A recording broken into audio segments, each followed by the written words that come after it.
प्यारे बच्चों, आज हम कक्षा 10 की विज्ञान की वर्कशीट नंबर 54 करने वाले हैं। और आज का टॉपिक है बच्चों प्रकाश परावर्तन तथा गोलीय दर्पण। प्रकाश व ऊर्जा जिसके द्वारा हम वस्तु को देख सकते हैं। प्रकाश के गुण। प्रकाश को गमन करने के लिए माध्यम की आवश्यकता नहीं होती। प्रकाश की चाल निर्वात में सबसे अधिक होती है। निर्वात होता है बच्चों जहाँ कुछ भी ना हो, जहाँ पर वायु भी उपलब्ध नहीं होती। प्रकाश की चाल निर्वात में 3 × 10⁸ मीटर प्रति सेकंड होती है बच्चों। यानी 1 सेकंड में प्रकाश 3 × 10⁸ मीटर ट्रेवल कर लेता है। प्रकाश परावर्तन क्या होता है? प्रकाश का किसी सतह से टकराकर वापस आना प्रकाश का परावर्तन कहलाता है, जैसा कि दर्पण में होता है। दर्पण दो प्रकार के होते हैं बच्चों, गोलीय और गोलीय दर्पण जो हैं वो 2 प्रकार के होते हैं। दर्पण वैसे 3 प्रकार के होते हैं और गोलीय दर्पण 2 प्रकार के होते हैं। पहला जो दर्पण होता है वो समतल दर्पण होता है, दूसरा अवतल होता है, तीसरा उत्तल दर्पण होता है। समतल दर्पण जो आप घरों में प्रयोग करते हैं वो समतल दर्पण होता है। अवतल और उत्तल का प्रयोग जगह जगह के अनुसार अलग अलग होता है। जैसे उत्तल का प्रयोग होता है वाहनों में, वाहनों के साइड मिरर जो होते हैं वो उत्तल दर्पण से बने होते हैं। और इसी तरह से अवतल दर्पण का भी उपयोग जैसे भट्टी में किया जाता है, सौर भट्टी में इसका प्रयोग किया जाता है। चमकदार सतह पर यदि प्रकाश पड़ता है तो वहाँ से प्रकाश परावर्तित हो जाता है। इसमें देखिए चित्र में, इस चित्र में ये देखिए, अगर ये वाली साइड चमकदार सतह है और ये वाली साइड पॉलिश की गई है तो हम कहते हैं कि वो अवतल दर्पण है। लेकिन यदि इसका उल्टा किया गया है, इधर वाली साइड ये चमकदार सतह है और ये वाली पॉलिश कर दी गई है अंदर वाली सतह, तो हम कहते हैं कि उत्तल दर्पण है। उच्च कोटि का पॉलिश की अवस्था है, जैसे दर्पण अपने में पड़ने वाले अधिकांश प्रकाश को परावर्तित कर देता है। आप प्रकाश परावर्तन के नियमों से पहले ही परिचित हैं, आइए इन नियमों का पुनः स्मरण करते हैं। आपतन कोण परावर्तन कोण के बराबर होता है। ये परावर्तन के नियम है बच्चों। आपतित किरणें आपतित किरण दर्पण के आपतन बिंदु पर अभिलंब और परावर्तित किरण सभी एक ही तल में होते हैं। ये 2 नियम होते हैं परावर्तन के। आपतित किरण जब दर्पण पर पड़ती है तो वो 2 कोण बनाती है। एक आपतन कोण होता है और दूसरा परावर्तन कोण होता है। आपतन कोण को I के द्वारा दर्शाया जाता है, जबकि परावर्तन कोण को R के द्वारा दर्शाया जाता है। तो ये बच्चों परावर्तित किरण है। जब वो टकरा करके दर्पण से वो वापस चली जाती है या फिर मुड़ जाती है या फिर वितरित हो जाती है, परावर्तित हो जाती है, उसको बोलते हैं परावर्तित किरण। अब देखिए इसमें ये यहाँ से टकराने के पश्चात इस दिशा में चले गई, तो ये परावर्तित किरण बच्चों। आने वाली किरण को आपतित किरण कहा जाता है।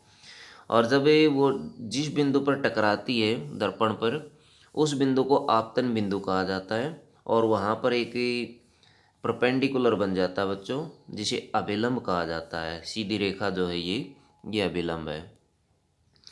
उसके बाद देखिए बच्चों, ये तो समतल दर्पण के केस में दिखाया गया है परावर्तन। अब देखिए ये वाला परावर्तन देखिए अवतल दर्पण के केस में, और ये उत्तल दर्पण के केस में देखिए यहाँ बाहर वाला हिस्सा पॉलिश किया गया है, यहाँ अंदर वाला हिस्सा पॉलिश किया गया है। यहाँ से टकराने के पश्चात इस तरह से ये फोकस में से गुजरती है। अब ये फोकस क्या चीज़ होती है इसके बारे में जानेंगे बच्चों। मुख्य अक्ष जानते हैं सबसे पहले। ये अवतल दर्पण है और ये उत्तल दर्पण है। मुख्य अक्ष क्या होता है? मुख्य अक्ष के समानांतर प्रकाश किरणें परावर्तन के बाद फोकस से गुजरती है, ये मुख्य अक्ष होता है बच्चों।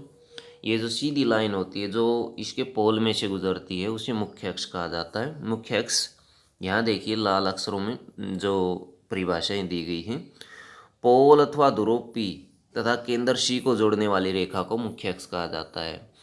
पोल होता है बच्चों जो दर्पण है उसके बीच का जो हिस्सा होता है, उस दर्पण के बीच का केंद्र जो होता है उसे पोल कहते हैं। और केंद्र C, अब यहाँ केंद्र C देखिए, ये वाला केंद्र C है, ये वाला पोल है। इन दोनों को जोड़ने वाली रेखा को हम बोलेंगे मुख्य अक्ष। ये वाली दिखाई गई मुख्य अक्ष, मुख्य अक्ष का चित्र दिखाया गया ये। पोल पी गोलीय दर्पण के परावर्तक पृष्ठ के केंद्र को ध्रुव कहा जाता है अथवा पोल कहा जाता है। तो यहाँ पर पी के द्वारा जो डिनोट किया गया है, दिखाया गया है, वो पोल है। द्वारक क्या होता है? एम गोलीय दर्पण के परावर्तक पृष्ठ का व्यास जो होता है वो द्वारक कहलाता है। बच्चों, जितनी इसकी हाइट होती है, ये जो जो लंबाई है जिसकी इसकी, उसे अपर्चर अथवा द्वारक कहते हैं। वक्रता केंद्र सी गोलीय दर्पण के परावर्तक पृष्ठ पर एक गोले का भाग होता है। गोले के केंद्र को वक्रता केंद्र कहते हैं। तो वक्रता केंद्र बच्चों ये है। यदि इस दर्पण को पूरा बना दिया जाए एक गोले के रूप में, तो इसमें जो हमें बीच में केंद्र प्राप्त होगा उसे वक्रता केंद्र कहा जाता है। वक्रता त्रिज्या क्या होती है बच्चों?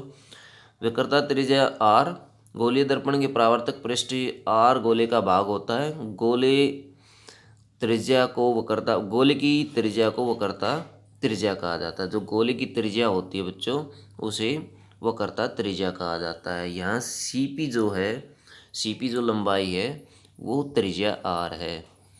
फोकस एफ क्या होता है? मुख्य फोकस के समानांतर किरणें परावर्तन के बाद जिस बिंदु में से मिलती हैं, मिलती हुई प्रतीत होती है, निकलती हैं, उसे फोकस कहते हैं। यहाँ पर एफ आपको दिखाई देगा, ये फोकस है। फोकस दूरी क्या होती है बच्चों? फोकस दूरी ध्रुव और फोकस के बीच की दूरी फोकस दूरी कहलाती है। r/2 के बराबर होती है ये। यानी हम जो दूरी मापते हैं ध्रुव के बीच और पोल के बीच की जो दूरी है, ये वाली f, इसको हम फोकस दूरी कहते हैं बच्चों। या कुछ चित्र देख सकते हैं और कुछ नियम देख सकते हैं। मुख्य अक्ष के समानांतर प्रकाश किरण परावर्तन के बाद मुख्य फोकस से गुजरती है।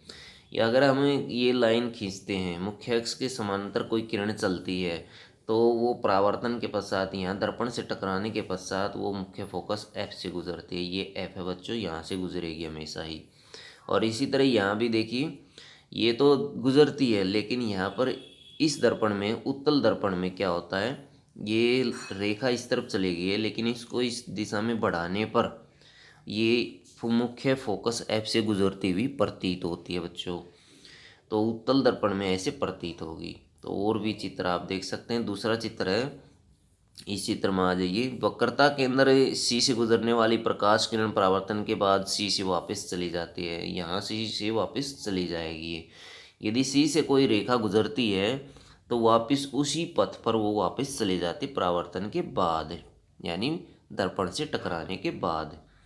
तीसरा नियम है बच्चों, मुख्य अक्ष से तिरछी दिशा में आपतित किरण तिरछी दिशा में ही परावर्तित होती है। तिरछी दिशा में आई है और पोल पर टकराती है, तो वो तिरछी दिशा में ही परावर्तित होगी। आपतन कोण परावर्तन कोण के बराबर होगा ऐसी दिशा में।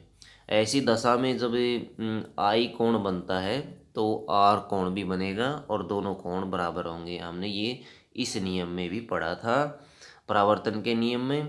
कोण आई जो होता है वो बराबर होता कोण आर के। तो ये इसमें भी दे सकते हैं समतल दर्पण के केस में। कुछ क्वेश्चन है बच्चों, 2 क्वेश्चन दिए गए हैं, 2 क्वेश्चन देखिए। गोलीय दर्पण द्वारा रेखा चित्र बनाने के नियम रेखा चित्र सहित लिखिए। गोलीय दर्पण द्वारा जो चित्र है, तीनों के तीनों चित्र ये वाले बनाएंगे आप और इनके नियम लिखेंगे। ये वाले तीनों चित्र आएंगे, यानी 6 चित्र दिए गए हैं। 3 चित्र उत्तल दर्पण के हैं और ये वाले 3 चित्र जो है वो अवतल दर्पण के हैं और इनके 3 नियम दिए गए। ये तीनों नियम लिखेंगे। अवतल दर्पण में ध्रुव, द्वारक, वक्रता त्रिज्या और फोकस अंकित करो। तो बच्चों ये वाली सारी परिभाषाएं आप कॉपी में लिखेंगे। मुख्य अक्ष, पोल, द्वारक, वक्रता केंद्र, वक्रता त्रिज्या, फोकस और फोकस दूरी, ये सारी आप परिभाषा याद करेंगे और कॉपी में लिखेंगे। और इनके चित्र जो हैं वो ये वाला चित्र आप बनाएंगे, इनके साथ में ये वाला चित्र बनाएंगे। इसमें सारी चीज़ें अंकित की गई है। पोल है, त्रिज्या आर है, फोकस दूरी है और फोकस भी दिया गया है और वक्रता त्रिज्या, वक्रता केंद्र भी दिया गया है और वक्रता त्रिज्या दिखाई गई है। अपर्चर भी दिखाया गया है एम। तो इसमें सारी चीज़ें दिखाई गई बच्चों। ये चित्र आप बनाएंगे इस प्रश्न में।